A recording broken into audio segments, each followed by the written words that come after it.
What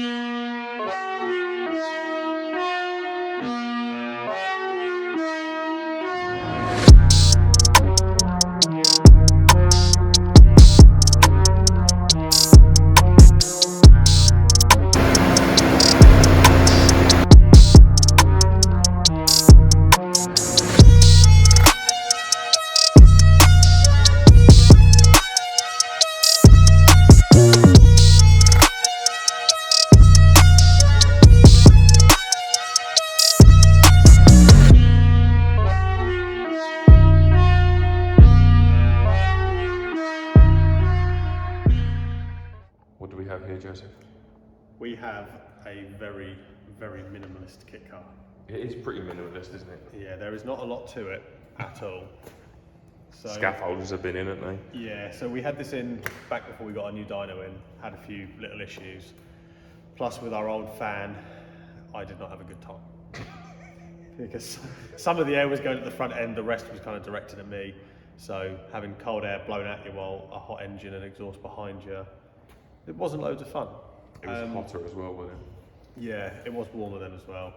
But yeah, since it's come back, it had a misfire issue and a couple of other bits going on last time. Since then, that's been sorted. It's come back. Now on the new dyno setup, installed Z-Tronic ZT3 wideband last night, wired it into the ECU, calibrated the ECU for it, confirmed it's all working. Started setup today. Is what it is.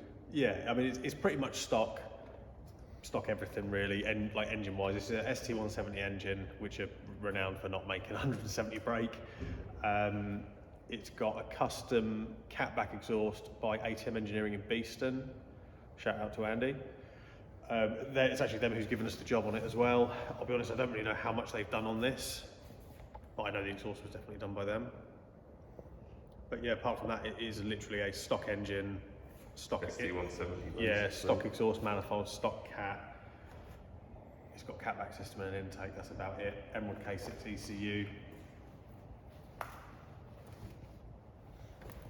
Yeah, it's just an ST170 without all the garnish. Yeah, basically. Basically just in for a tuning session. The base map supplied for this was for the Westfield kit, which has 45mm throttle bodies and normally other exhaust mods, like different manifold, no cat, etc. So yeah, low down there was a lot of fuel to pull. Yeah, stuff this doesn't. And then yeah, up top it wasn't too bad. There was still quite a bit of adjustment to do, but it wasn't too bad. But yeah, it's mainly just to get it safe. I was going to go on a few track days in the near future, I believe. So yeah, it's just getting it all dialed in, closed loop fuel activated, and that's that. Yeah, so it'll be steady state, probably up to around 4,000 or so RPM.